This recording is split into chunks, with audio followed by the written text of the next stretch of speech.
Sur donc le grand espoir, l'espoir qui est lié au grand âge. Nous allons voir ce que disent les philosophes de l'avancée en âge, les réponses politiques et aussi les solutions actuelles. Et donc nous avons le grand plaisir, bonjour Monsieur Roger Paul Droit, vous êtes avec nous en Zoom, vous êtes philosophe, écrivain, conseiller de la Fondation Partage et Vie. Donc vous êtes auteur de l'ouvrage Éthique du grand âge et de la dépendance aux éditions PUF et vous publiez très prochainement Un voyage dans les philosophies du monde aux éditions Albin Michel. On est très heureux que vous puissiez introduire cette conférence et je vous demande également d'accueillir Madame Sophie Boissard, qui est directrice générale du groupe Corian, qui est le premier réseau européen de maisons de retraite et de cliniques spécialisées et de soins à domicile. Bonjour Madame, merci également d'être avec nous. Et donc pour animer nos échanges, Étienne Gernel, le directeur du Point. Et voilà, nous allons cher Étienne, parler de l'avancée en âge, de la vieillesse. Et oui, et d'espoir aussi. Absolument, surtout d'espoir. Avec Roger Paul. Roger Paul, c'est à vous. Eh bien, merci Étienne. Je vais vous parler de l'exigence éthique nouvelle qui se tient justement dans les espoirs du grand âge aujourd'hui. Alors évidemment, la vieillesse n'est pas une nouveauté, mais ce qui est nouveau et massif, c'est le vieillissement de la population dans le monde entier et dans les pays développés bien plus encore. Alors tout cela, tout le monde en a entendu parler, tout le monde le sait, mais je crois que personne ou presque n'en mesure vraiment toutes les conséquences. Au temps de Voltaire, de Rousseau, n'est pas si loin après tout à l'échelle de l'histoire, la majorité des femmes mouraient avant d'être ménopausées. Aujourd'hui, leur espérance de vie à la naissance en France est de plus de 85 ans. Et depuis la Seconde Guerre mondiale, et plus encore depuis le XXIe siècle, c'est véritablement un continent nouveau qui est en train d'émerger. Un continent peuplé de millions de personnes, le continent du grand âge. Encore une fois, c'est connu, tout le monde en a entendu parler. Et pourtant, les innombrables défis que soulève ce nouveau continent demeurent relativement peu étudiés. Ce sont des défis économiques, sociaux, qui touchent aux structures familiales, à l'emploi, à l'urbanisme, à la recherche médicale, à l'habitat, aux structures des systèmes de santé, mais pas seulement. Ce qui émerge, à mes yeux, à partir de la question du grand âge aujourd'hui, c'est une exigence éthique nouvelle à prendre en compte. Et je veux dire quelques mots de cette exigence éthique pour préciser en quoi elle est éthique et ce qu'il y a de nouveau dans notre situation, mais avec la conviction que probablement se tient là les clés de toutes les autres questions, des clés que je ne détiens pas, mais je détiens cette conviction que ça se tient là. Parce que l'éthique, ce ne sont pas simplement des idées, des discours, des principes, ce sont d'abord des comportements. C'est d'ailleurs ce que veut dire le mot ethos, en grec, qui a donné éthikos, l'adjectif. Ethos, c'est un comportement, c'est une manière d'agir. Et les manières d'agir que nous appelons éthiques, elles sont animées par le souci des autres et par le respect de leur dignité. Et ce qui est nouveau, c'est la confrontation de cette exigence ancienne avec les questions pratiques quotidiennes soulevées par l'accompagnement des personnes les plus fragiles. Alors, il faut bien préciser, parce que, bien sûr, tant que l'autonomie d'une personne est à peu près intacte, tant que ses capacités cognitives ne sont pas dégradées, alors les problèmes sont mineurs. On pourrait dire que le grand âge n'est pas forcément un défi, en tout cas pas un défi éthique, tant que, d'une certaine manière, grosso modo, tout va bien. Mais le grand âge devient un défi éthique très particulier quand la dépendance physique s'installe et plus encore quand s'affirment des troubles de la mémoire, de l'attention ou de la personnalité. Or, l'accroissement de la population de grand âge rend absolument inéluctable un plus grand nombre de personnes dépendantes sujettes à des polypathologies. Alors, il faut bien comprendre, il ne s'agit pas de dire sans nuance que la vieillesse est un naufrage, comme disait De Gaulle, qui d'ailleurs le disait à propos de Pétain, mais il ne s'agit pas non plus de croire que les personnes de grand âge sont toutes dépendantes ou toutes malades. En France, la majorité, et dans le monde d'ailleurs, la majorité des nonagénaires se portent tout à fait bien. Mais les personnes dépendantes s'accroissent en nombre inéluctablement en raison de la démographie et de l'accroissement du grand âge chaque année. Et on ne peut pas faire, c'est là où est le problème éthique, on ne peut pas faire comme si ces personnes qui vivent souvent dans des institutions spécialisées, des EHPAD ou autres, étaient semblables en tout point à de jeunes adultes en bonne santé à qui on peut facilement demander leur avis, leur choix, leur consentement, d'une manière, j'ai envie de dire, transparente, aisée. Le docteur Claude Jandel, qui est professeur ici même à Montpellier, qui est un grand expert de ces questions, rappelle souvent que plus de 80% des résidents des EHPAD présentent des altérations de leur capacité cognitive, avec pour certains des troubles du comportement, des altérations du jugement, des lacunes dans les possibilités de communication. Et il n'y a par ailleurs, évidemment, aucune raison pour faire comme si ce n'étaient pas des personnes humaines à part entière, avec tous leurs droits et même leur droit à une vie heureuse, pleine, dans les capacités qui sont les leurs. Et c'est là, c'est justement exactement là, qu'on entre dans une série de difficultés à la fois éthiques et pratiques. Alors elles prennent 1000 visages, ces difficultés, mais il s'agit de chercher la communication, le consentement, l'assentiment, ou simplement de savoir vraiment, de façon individuelle, singularisée, quel est le souhait, le désir, le plaisir de cette personne. Quand quelqu'un ne parle plus ou peu, ou paraît ne pas entendre, ou ne comprend pas bien, il faut beaucoup d'habitude, il faut pas mal d'intuition pour maintenir une relation, pour avancer dans le bien-être et dans la vie pleine. Et ça se joue à travers une multitude de petits gestes, d'invention de l'instant, de création spontanée. Ces initiatives sont individuelles, mais elles doivent aussi faire l'objet d'élaborations collectives, d'échanges, des expériences, de réflexions à mener ensemble à travers des témoignages, des échanges entre praticiens et experts de disciplines diverses. Et c'est là que se situe véritablement un continent éthique nouveau à explorer, et probablement, puisqu'il est question d'espoir, un espoir très neuf, l'espoir d'inventer des formes de vie nouvelles qui peuvent se poursuivre pleinement, ou aussi pleinement que possible, jusqu'au bout de la vie. L'espoir est aussi peu exploré que l'Antarctique. C'est une phrase du philosophe Ernst Bloch, qui était auteur en 1959 du principe espérance. Et j'ai envie de dire qu'il se pourrait que les espoirs du grand âge soient encore, eux aussi, à défricher.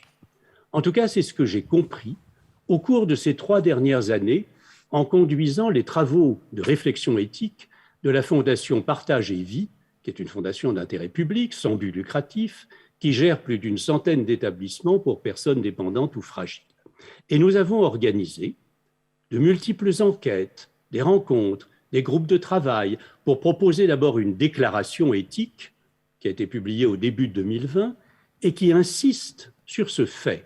L'éthique, c'est avant tout un climat, une atmosphère qui doit imprégner le quotidien, les gestes les plus simples, les plaisirs de chaque instant.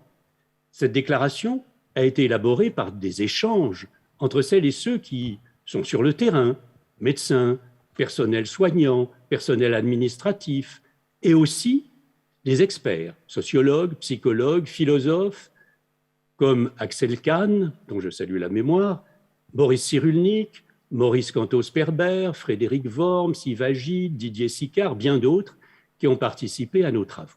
Et ce travail au long cours s'est prolongé par des rencontres, les estivales de Partage et Vie, qui ont désormais lieu chaque mois de juin, et dont d'ailleurs le Point, cher Étienne Gernel, est partenaire, et par une série de livres aux presses universitaires de France, la Bibliothèque Partage et Vie, dont le premier volume Éthique du grand âge et de la dépendance est paru en novembre 2020. Le second volume va paraître dans un mois, à la mi-novembre, et s'intitule « Vie bonne et grand âge ». Qu'est-ce que la vie bonne vient faire là? Eh bien, tout simplement, nous sommes convaincus que la vie bonne, elle est possible pour les personnes fragiles, dépendantes, quel que soit leur âge ou leur état physique, et qu'il faut refuser de dire que la vie bonne ne les concerne plus. Mais, évidemment, il serait stupide de vouloir les formater sur un modèle tout fait de vie normale. La vraie question, et elle est compliquée, est donc de parvenir à discerner quelle vie bonne leur convient à chacun et quelle vie bonne leur est possible individuellement et collectivement. Et là aussi, le chantier est tout à fait immense. Et avec le philosophe Frédéric Worms, avec Luc Ferry, qui a contribué aussi à remettre en lumière ce thème de la vie bonne, avec plusieurs praticiens de terrain, avec des personnalités politiques également, nous avons tenté de cerner les facettes multiples de ce que peut signifier concrètement la vie bonne dans le grand âge. Et j'espère que ce nouveau livre collectif, avec ses témoignages, ses analyses, ses propositions d'action, sera utile à ceux qui voudront y aller voir. Alors, pour finir, je viens d'évoquer des travaux que j'ai contribué à faire exister. Et c'est pourquoi je veux insister sur le fait, avant de conclure, que personne, bien évidemment personne, ne détient l'exclusivité de l'éthique. Il existe quantité d'autres initiatives qui vont dans le même sens et qui se renforcent les unes les autres parce qu'elles sont convergentes et complémentaires. Je pense notamment à la charte éthique et accompagnement du grand âge qui a été coordonnée par Fabrice Gzil, philosophe, directeur adjoint de l'espace de réflexion éthique d'Île-de-France, sur la demande de Madame Brigitte Bourguignon, ministre déléguée en charge de l'autonomie.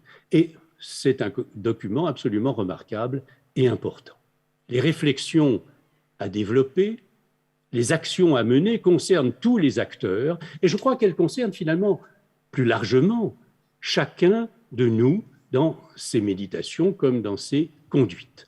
Et je ne doute pas, évidemment, que les analyses et les préoccupations de Sophie Boissard n'aillent, elles aussi, dans le même sens. Merci à vous.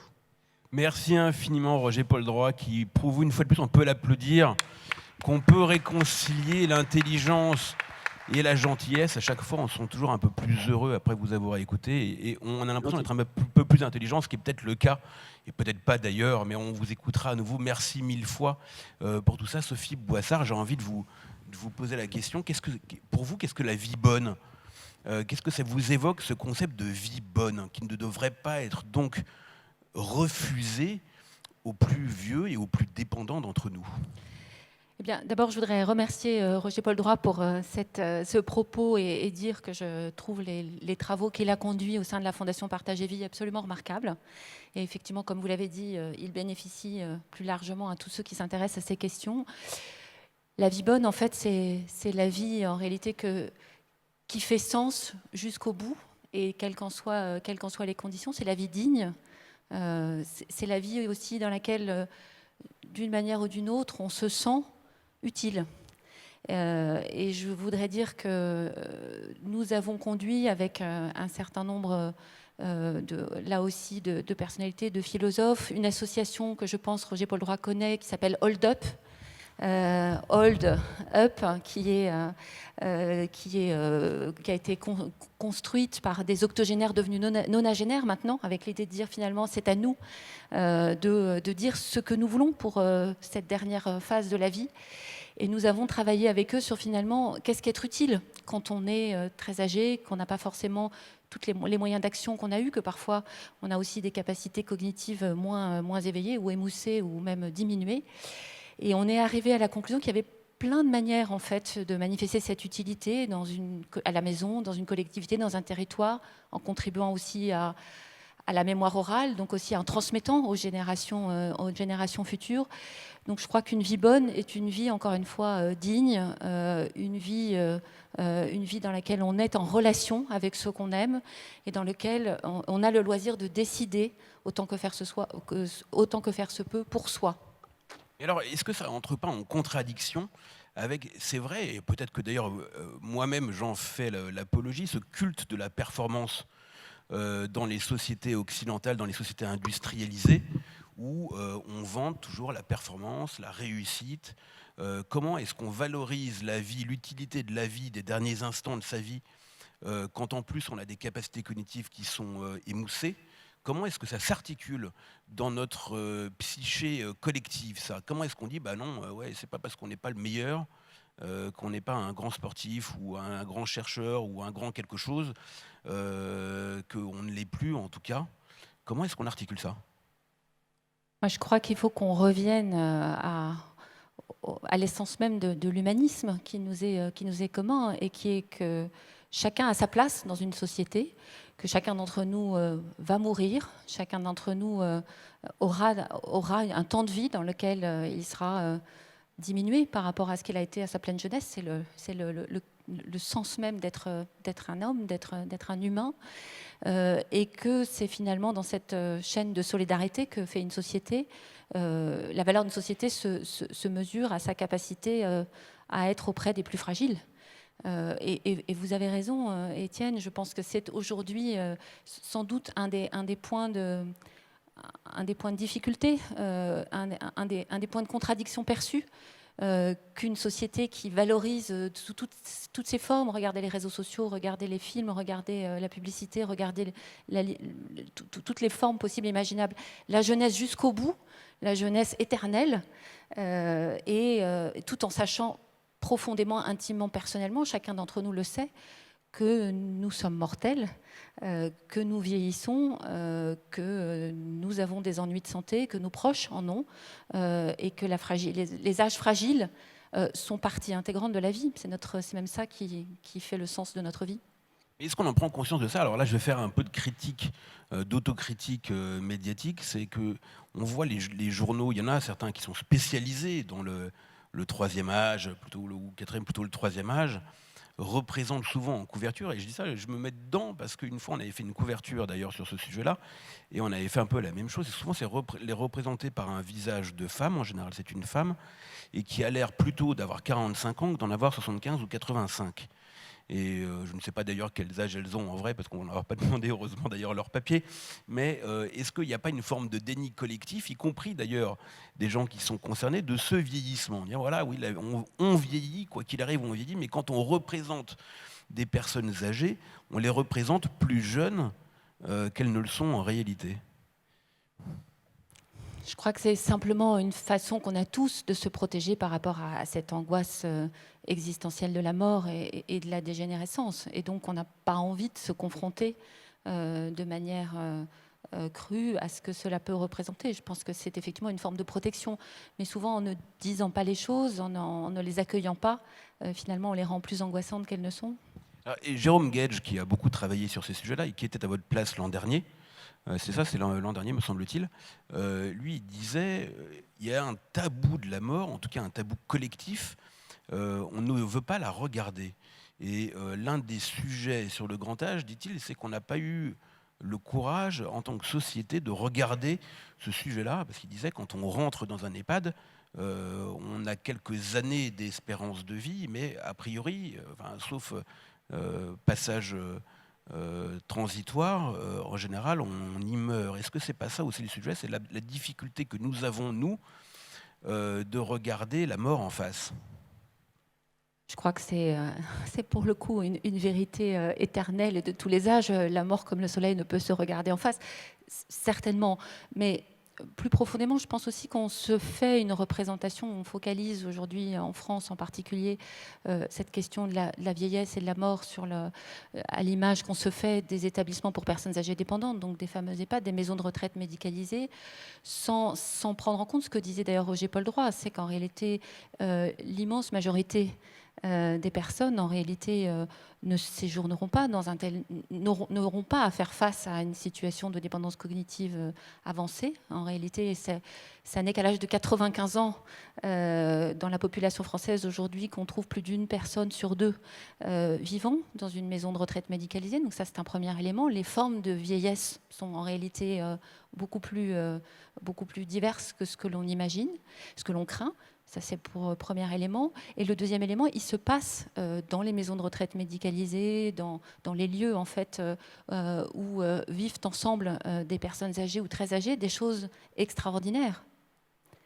Des moments de joie, des moments de partage, des moments de transmission aussi, avec finalement des familles qui sont souvent déchirées, mais qui parfois aussi se retrouvent déchirées parce que se sentant en réalité coupables de ne pas pouvoir accompagner leurs proches à la maison, mais qui parfois aussi se retrouvent auprès de leur père, de leur mère dans ces moments-là. Des soignants qui sont souvent très jeunes et qui ont une forme de gaieté et de générosité qui permettent de faire des choses incroyables. Et puis, il y a des projets dans ces maisons qui peuvent être exceptionnels. Moi, j'ai en tête des expériences de musique, des expériences d'expression artistique, de la mémoire orale. Comme je le disais, on a tout un projet de mémoire orale pour faire raconter aux femmes. Il y a beaucoup de femmes dans les extrêmes âgés de la population française. Ce que ça voulait dire d'être femme après la guerre. En fait, aujourd'hui, les générations de nos filles l'ont oublié. Ça voulait dire d'être femme avant la machine à laver, etc. Donc, on a fait énormément de projets où en fait ces personnes racontent. Et donc je crois qu'il y a là une espèce de richesse et de trésor qui d'une certaine manière relie plutôt qu'elle n'éloigne. C'est un sujet d'ailleurs, on ne le dit pas souvent, mais c'est un sujet très féminin en réalité, le grand âge. C'est une question d'espérance de vie en fait. Le très grand âge est un sujet effectivement féminin, puisque l'immense majorité des nonagénaires sont des femmes. Espérance de vie, vous savez qu'il y a toujours encore entre 5 et 8 ans d'écart d'espérance de vie entre les hommes et les femmes liés au mode de vie. C'est un sujet de femmes aussi parce que les soignants sont en immense majorité des soignantes. Si je regarde dans l'entreprise Corian que je dirige, en Europe, 85% des 60 000 collaborateurs du groupe sont en fait des collaboratrices. Et c'est en réalité très représentatif du profil des professions de santé à travers l'Europe. Donc oui, c'est beaucoup une histoire de femmes, et pas que évidemment, mais c'est beaucoup une histoire de femmes, et ça renvoie finalement aussi à des représentations sociales, quoi qu'on en dise, qui ont la vie dure. Par exemple ? Bien, le rôle de la femme dans le foyer, quand on regarde en termes civilisationnels, a toujours été d'être auprès des enfants, dans la vie, et puis aussi finalement auprès des personnes âgées lorsque celles-ci ne pouvaient plus assurer leur fonction productive dans le foyer. Ça, la question de la fonction productive est très intéressante parce qu'on retrouve ça. Il y a un passage dans la Terre de Zola qui est absolument atroce, où on voit Buteau, c'est un personnage qui s'appelle Buteau, qui a son père à la maison, son père qui est vieux, qui est paysan comme lui, et qui ne peut plus travailler, il l'a à la maison, et puis au dîner, il lui dit « Ah, mais moins ça travaille et plus ça mange ». C'est horrible comme phrase, c'est absolument atroce, mais est-ce qu'au fond, il n'y a pas de cette philosophie-là encore un petit peu qui traîne, c'est-à-dire qu'on reprocherait à nos aînés, sans le dire, leur absence de contribution à la société ? Je ne crois pas qu'on reproche aujourd'hui à nos aînés quoi que ce soit. En réalité, d'ailleurs, c'est inadmissible même d'imaginer qu'on puisse le formuler de la sorte. Je pense qu'on n'en est pas là aujourd'hui du tout. Je pense qu'aujourd'hui, nos systèmes de protection sociale, d'assurance, de solidarité, aussi la répartition de la richesse à travers les différents âges des populations, font que ceci n'existe plus. En tout cas, ça existe peut-être de manière très minoritaire pour tel ou tel, vraiment, mais de manière extrêmement minoritaire. Ça n'est plus aujourd'hui la situation du très grand âge. C'était effectivement après la Seconde Guerre mondiale, très clairement, les pauvres étaient les très âgés, pour la raison que vous venez de dire, dans une population qui restait encore majoritairement rurale et agricole. Ouais. Mais on en est, encore une fois, on est sorti de là. On est totalement sorti de là. En revanche, je pense l'immense enjeu, c'est celui de la solitude ou au contraire du lien. Et c'est celui de la considération et de la reconnaissance en fait qu'on a un rôle, on a une utilité, on a une place dans la société à tous les âges et ce jusqu'au bout. Et c'est ça la vie bonne. Alors, si on passe au phénomène macro, si je puis dire, parce que tout le monde parle du mur de la dépendance, on parle de défi de la dépendance, on parle comme d'un phénomène massif qui allait nous tomber dessus. Vous vous dites finalement, quand on regarde l'enjeu économique, c'est gérable. Ça représente des grosses sommes, mais c'est gérable quand même. Je voudrais peut-être juste redonner quelques chiffres pour voir ce qui est devant nous. En fait, et c'est à peu près commun à tous les pays de l'Union européenne, en tout cas les principaux. Aujourd'hui, les personnes de plus de 65 ans représentent, selon les pays, entre 16 et 17% de la population. D'ici 2030, et c'est vraiment la décennie de la bascule, hein, les baby-boomers vont arriver aux portes de la dernière tranche de vie, et ce sera en réalité plutôt entre 20 et 25% pour les pays les plus matures démographiquement. Donc, proportionnellement, le nombre et la part des personnes de plus de 65 ans, donc largement inactifs et aux portes du grand âge, va croître de manière tout à fait inédite. Ensuite, et ça a été dit d'ailleurs, je crois, dans le propos introductif de Roger-Paul Droit, vieillir n'est pas un problème en soi, en réalité, et surtout pas dans un système avec des systèmes de protection sociale matures. Ce qui devient un enjeu collectif, c'est la situation de santé. Et la situation de santé, c'est finalement ce qu'on appelle, c'est en particulier les maladies chroniques liées au vieillissement, c'est les maladies cardiovasculaires, c'est le diabète, c'est des maladies neurologiques, c'est le cancer parfois, avec lesquelles on vit le plus souvent avec une certaine forme de maladie avec laquelle on a à vivre dans les derniers temps de la vie. Et c'est là qu'effectivement se concentre la question de savoir quelle forme de prise en charge, de traitement sur ces maladies qui souvent ne sont pas curables. Et puis, pour que les personnes puissent le plus possible profiter, avoir une qualité de vie, être chez elles. Et on peut faire beaucoup plus de choses aujourd'hui qu'avant. Avant, la solution, c'était l'institution, l'hôpital, ou désormais, c'est chez soi avec un soutien ambulatoire. Et ça, c'est formidable. Et puis, la deuxième chose, c'est pour les cas très particuliers finalement de troubles cognitifs dans lesquels on n'a plus son autonomie cognitive, c'est souvent là effectivement que se pose la question de devoir penser à une vie dans une structure adaptée. Donc c'est en réalité le défi de la maladie d'Alzheimer. Le critère de l'EHPAD, c'est ça. Donc en fait, pourquoi on a besoin d'EHPAD, c'est pour les dépendances cognitives. D'abord, vraiment, ce mot EHPAD, je le déteste. C'est un acronyme. Il ne dit pas ce que c'est. On a besoin de maisons de retraite médicalisées ou de structures de maisons de long séjour spécialisées, effectivement, principalement pour les personnes qui ont une dépendance cognitive, qui fait que rester à la maison, rester sans un soutien, notamment la nuit ou en permanence, est difficile pour elles et pour leur entourage. Et c'est à cela que ça sert. Pour toutes les autres situations, en fait, et de plus en plus, on peut faire avec une prise en charge ambulatoire, avec des séjours de répit pour que les aidants, pour permettre à la vie familiale, aux proches de se reposer. On peut faire aussi avec le digital. Demain, on peut dire un mot de ça, parce que je trouve ça très intéressant, j'ignorais ça. Peut-être que je laissais passer le sujet, mais donc il y a des gens qui vont dans les établissements comme ça pour une durée courte.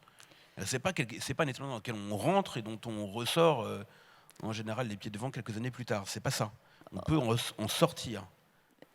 D'abord, il y a évidemment toutes sortes de cas de figure, mais globalement, la prévalence de la maladie d'Alzheimer ou des démences séniles, c'est plutôt en fait au tournant des 90 ans. Enfin, c'est le quatrième âge. Ça concerne à peu près 17% des plus de 85 ans. Donc on est en train de parler évidemment de personnes nombreuses, et j'espère qu'elles seront moins nombreuses demain, mais néanmoins c'est une minorité. Et puis effectivement, il y a encore une fois de plus en plus un camailleux de solutions qui est à la maison, avec du soutien à domicile, avec des structures d'accueil de jour ou des activités adaptées qui permettent de ne pas être isolé, de continuer à finalement à maintenir son activité.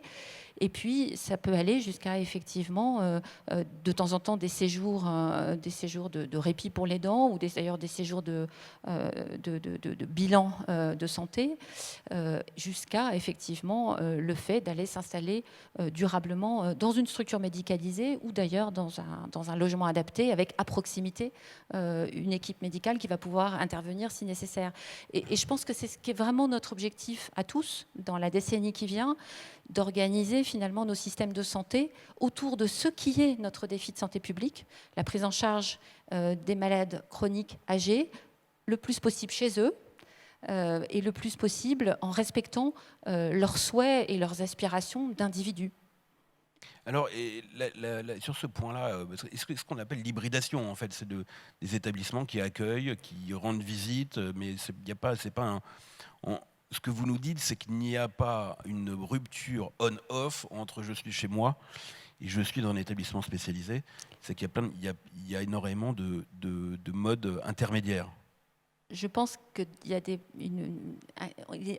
indispensable de pouvoir proposer plusieurs types de solutions et de les réviser régulièrement en fonction de l'état et de l'aspiration de la personne, ses capacités. Il est certain qu'individuellement, le fait de devoir quitter son chez-soi, le fait de devoir déménager pour aller dans une résidence-service ou pour aller dans une maison de retraite médicalisée, c'est une rupture, indiscutablement une rupture que l'on peut préparer, que l'on peut anticiper, que l'on peut accompagner et qui peut bien se passer, mais ça n'en reste pas moins une rupture. À un âge fragile, et donc on est tous, et qui est par construction, qu'il faut prendre en compte comme tel. Alors est-ce qu'il y a une dimension culturelle dans ce choix-là? Parce que vous opérez, Corian opère dans plusieurs pays européens.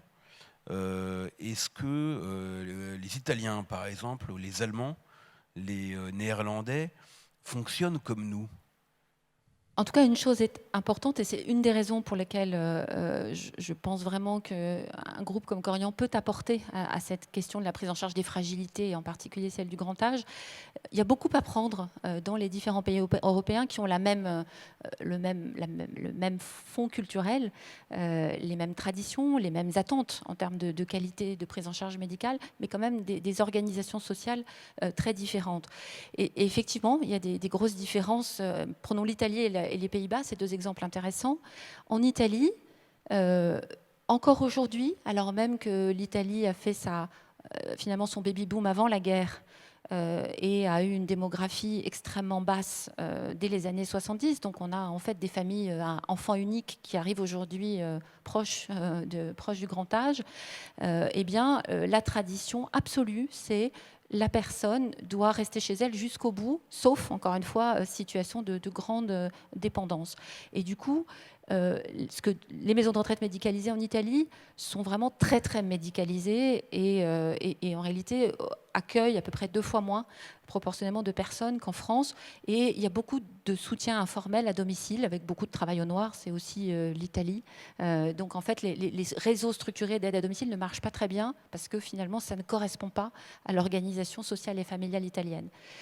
Aux Pays-Bas, c'est tout l'inverse. En fait, les Pays-Bas ont revisité leur tradition du béguinage, qui est très propre en fait à ces. Est-ce qu'on peut l'expliquer? Alors le béguinage, c'est ce que traditionnellement il se passait dans les paroisses où finalement les femmes veuves quittaient la ferme ou leur habitation pour aller s'installer dans une petite maison autour de l'église. Chacune avait un petit bout de potager pour se nourrir, et puis elles partageaient un certain nombre de travaux, d'aiguilles quand même. Donc elles vivaient finalement en communauté, mais en communauté chacune dans sa maison, autour de la paroisse, donc protégée.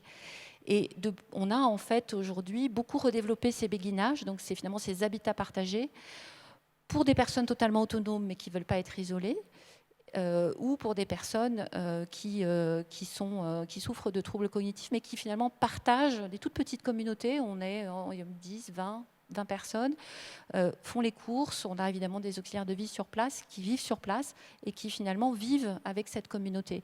Et c'est une forme de béguinage réinventée. Mais la bonne nouvelle, c'est qu'on peut finalement faire vivre ces différentes solutions ailleurs qu'aux Pays-Bas. Et typiquement, le béguinage, aujourd'hui, on est en train de construire dans 300 communes aujourd'hui en France, un peu ce type de solution à la campagne. Ça s'appelle AGV. C'est 8 personnes sous un même toit et ça fonctionne très bien. Donc je pense qu'il y a vraiment dans chacun des pays d'Europe finalement des manières un tout petit peu différentes de répondre à la question, et on peut très facilement s'en inspirer pour finalement enrichir et voilà, diversifier les solutions. Et concrètement, parce qu'on parle beaucoup de ce mur du grand âge, de ce défi à relever, ça représente combien? Vous savez, c'est Cavana qui disait ça, il faut mépriser l'argent, surtout la petite monnaie. Mais alors concrètement, en termes macroéconomiques, qu'est-ce que ça représente pour la France, le défi du grand âge dans les années à venir? Je vais vous répondre plutôt en enjeu de santé, puisqu'on le voit bien, l'enjeu principal, c'est quand même de pouvoir répondre avec la bonne prise en charge médicale et paramédicale à ces situations de santé. L'OCDE a fait des travaux là-dessus, enfin une espèce de scénario pour d'ici 2030, et elle dit en gros, les pays d'Europe aujourd'hui consacrent entre 8 et 9% de leur PIB à la santé et à la dépendance. La France, c'est déjà plutôt 12 ou 13, donc nous, on est déjà au-dessus. Et elle considère que compte tenu de la transition démographique dont j'ai parlé, c'est probablement entre 1 et 1,5 points de PIB supplémentaires qu'il faut envisager dans les 10 ans qui viennent pour prendre en compte donc, ces classes d'âge nombreuses et pour prendre aussi en compte finalement des formes de prise en soins plus qualitatives, grâce au digital, grâce aux nouveaux médicaments. Je sais que vous avez parlé ARN messager aujourd'hui, pour prendre aussi en compte la nécessité en fait de former et de continuer à développer davantage de professionnels, en particulier infirmiers, rééducateurs, ergothérapeutes, tous les métiers en fait qui concourent à un bon accompagnement de ces situations de dépendance ou de handicap liés à l'âge. Et là, concrètement, un point, 20,5 de PIB, c'est quoi? C'est 30-40 milliards d'euros, c'est de cet ordre-là? C'est exactement ça, oui. En tout cas pour la France, partant du PIB aujourd'hui. C'est une très grosse somme, mais c'est gérable. Je pense vraiment qu'on en a les moyens. Je pense que le sujet est moins aujourd'hui une question de, collectivement en tout cas, d'effort de financement, que d'abord et avant tout de volonté et de ressources humaines. Alors justement, et beaucoup d'employeurs en France disent qu'ils ont du mal à recruter, que c'est difficile, qu'accessoirement il y a beaucoup de gens qui ont envie de télétravailler aujourd'hui. Dans votre activité, dans le soin, c'est compliqué parce qu'il faut être là. On ne télétravaille pas. Comment ça se passe? Est-ce que vous arrivez à recruter? Où est-ce que vous en êtes? Parce que j'ai cru comprendre que vous recrutiez 4000 personnes par an en France. Oui, nous employons en France aujourd'hui 26 000 personnes et nous recrutons chaque année entre 4 et 5 000 personnes, essentiellement des infirmiers, des aides-soignants et tous les métiers de la rééducation. Alors, que dire là-dessus? D'abord, je pense qu'on n'a pas pris collectivement la mesure en termes de ressources humaines de la transition dont j'ai parlé. Aujourd'hui, la France forme chaque année, et ce sont des diplômes d'État, donc ils sont contingentés, la France forme chaque année 60 000 infirmiers aides-soignants. Ça, c'est la capacité aujourd'hui des écoles qui existent. C'est la capacité des écoles ou c'est un numerus clausus? C'est un numerus clausus pour les infirmiers, absolument, ce qui est idiot parce que c'est un numerus clausus maximal, alors que ça devrait être pour moi un minimum. Pour les aides-soignants, c'est aussi un numerus clausus, mais on peut faire de l'alternance en plus. Mais néanmoins, aujourd'hui, la capacité, c'est 60 000 par an. Et pourquoi fait-on ça? Parce qu'on ne comprend pas tellement l'intérêt, si on manque de personnel soignant, d'en limiter le nombre de diplômés chaque année.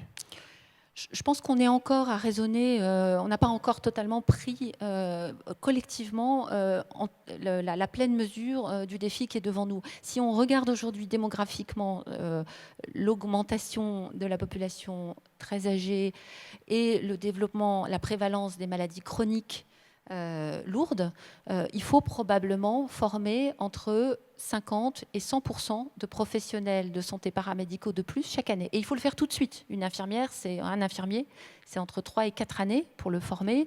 Il faut permettre à des professionnels de santé déjà chevronnés, des aides-soignants, de se développer, d'aller se former comme infirmier. Il faut permettre à des infirmiers de devenir infirmiers de pratique avancée. Bref, il faut déverrouiller le système de formation. Et deuxième chose, il faut probablement repenser assez profondément le contenu des programmes.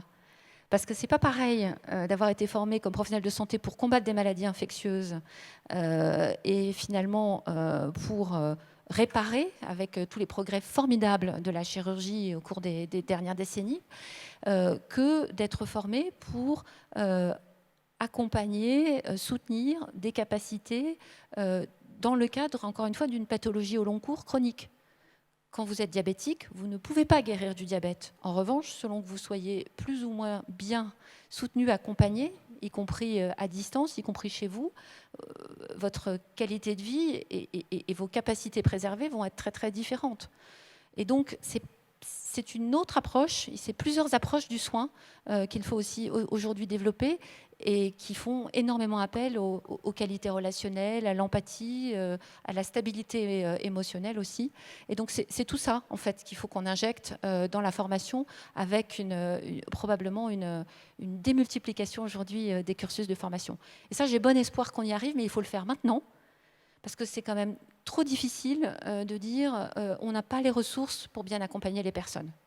Et alors, Jérôme Gued, justement, revient à lui, il disait, il l'a dit dans un rapport d'ailleurs, il faut que les établissements médicalisés soient plus médicalisés qu'ils ne l'étaient auparavant. Il faut qu'il y ait plus de personnel soignant par patient. Est-ce que vous partagez ce jugement ou pas ?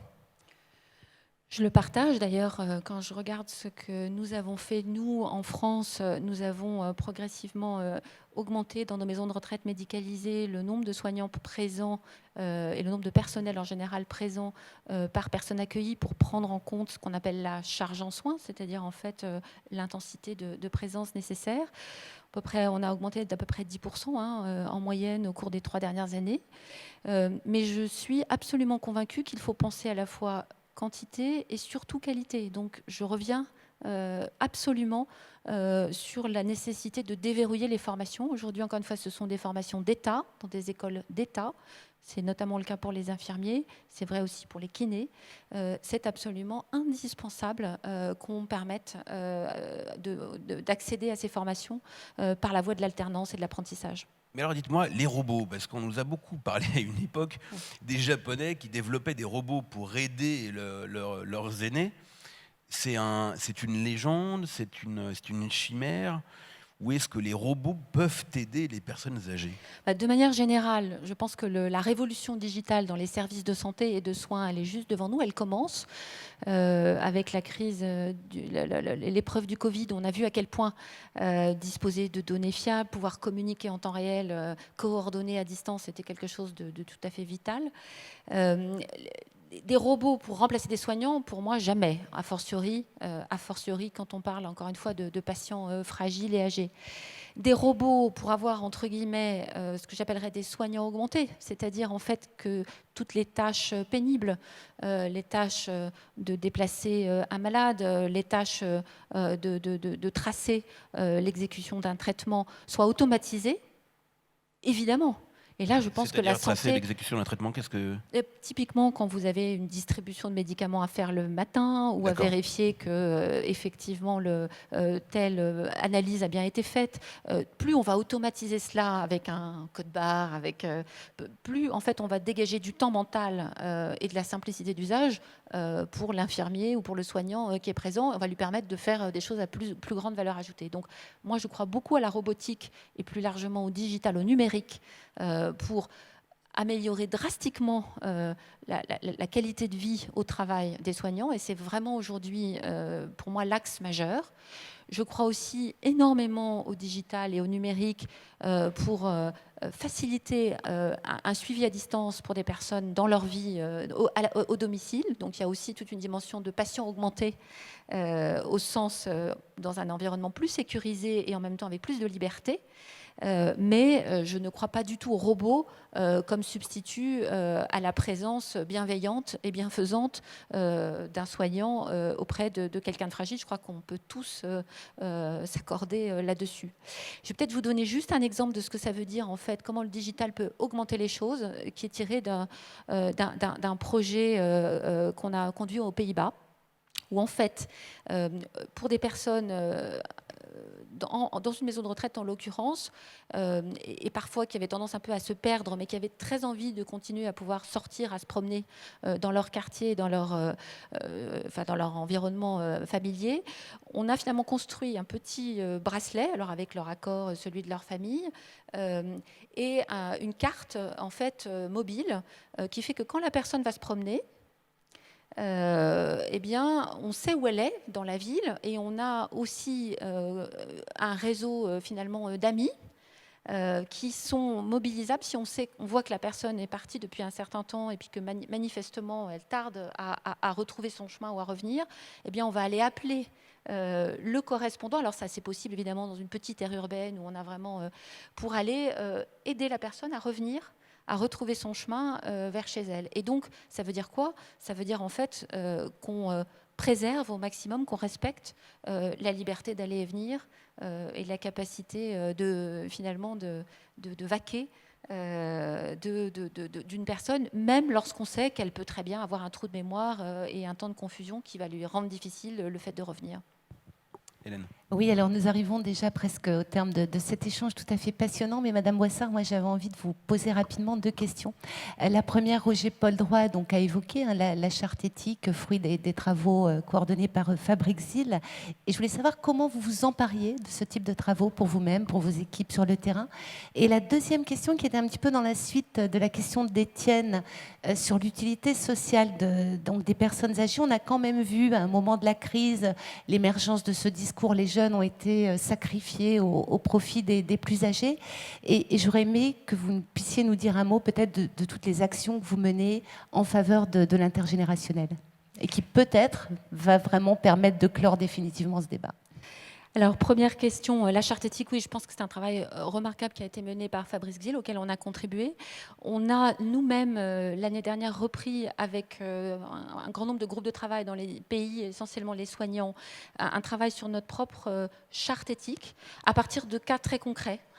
Qu'est-ce que je dis à la famille, qu'est-ce qui se passe si j'ai connaissance d'une information médicalement sensible, à qui puis-je la donner, enfin toute une série de situations de dilemmes en fait qui peuvent se retrouver dans une charte, et d'où on a tiré un jeu des valeurs, une espèce de jeu de cartes pour finalement arriver à sensibiliser par plein de moyens différents les dilemmes éthiques et les situations extrêmement sensibles et parfois intimes dans lesquelles, en tant que soignant, en tant qu'accompagnant de personnes fragiles, on peut se trouver confronté.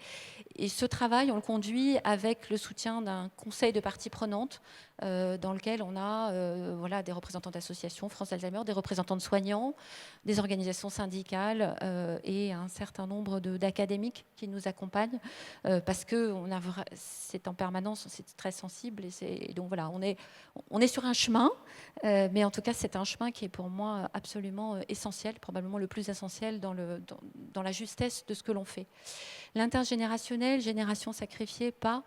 Moi je pense qu'il faut en réalité il faut tout un village pour accompagner une personne âgée et très âgée. Encore une fois, les soignants sont en majorité très jeunes. Ce sont des métiers de compagnonnage et d'apprentissage. Nous, on a chez Korian plus de 8% de nos effectifs qui sont en formation, en permanence des jeunes. On a des jeunes scolaires qui viennent, on a des jeunes étudiants, on a des stagiaires, on a des apprentis. Et ça fait partie de la vie et c'est très, très, très, très apprécié par les patients dans nos établissements de santé ou par les résidents dans les maisons de retraite que d'avoir ce mouvement, cette vie. Et en fait, comment est-ce qu'on nourrit le dialogue ? On le fait aussi avec notre fondation qui s'est donné comme objectif. On a une fondation en France, on en a une aussi en Allemagne, en Italie. On développe maintenant un réseau de fondations autour de cette thématique de la compréhension des enjeux sociétaux du vieillissement, de la promotion des modes innovants, finalement, d'y répondre, et de la considération des métiers de soignants. Et ça, c'est une façon de reboucler, en fait, sur la solidarité des générations. Il nous reste quelques secondes, mais j'ai une question qui nous intéresse tous, parce que c'est toujours très touchant quand on entend parler de ça, c'est l'amour dans les maisons de retraite. L'amour, c'est toujours ce qui est le plus important. Moi, je voulais poser la question de dire, est-ce que vous en voyez, vous en entendez parler, est-ce qu'on se bécote chez Korian ? Oui, bien sûr. Et c'est évidemment très beau, essentiel et très important de respecter aussi cette intimité et ces temps-là. Oui, bien sûr. Et en fait, on se bécote jusqu'à la fin de la vie. Et ben, ce sera le mot de conclusion. On se bécote jusqu'à la fin de la vie. Merci beaucoup. Merci. Sophie on vous Boissard. applaudit. Merci beaucoup, Madame Boissard. Merci, Étienne Gernel, pour cet échange tout à fait passionnant. Et je vous propose donc de vous retrouver dans 2 minutes avec notre prochaine table ronde qui va porter sur l'amélioration donc de notre système de soins, de notre système de santé. Et nous sommes tous concernés, nous pouvons tous agir et on vous dit comment dans 2 minutes. À tout de suite, merci à vous.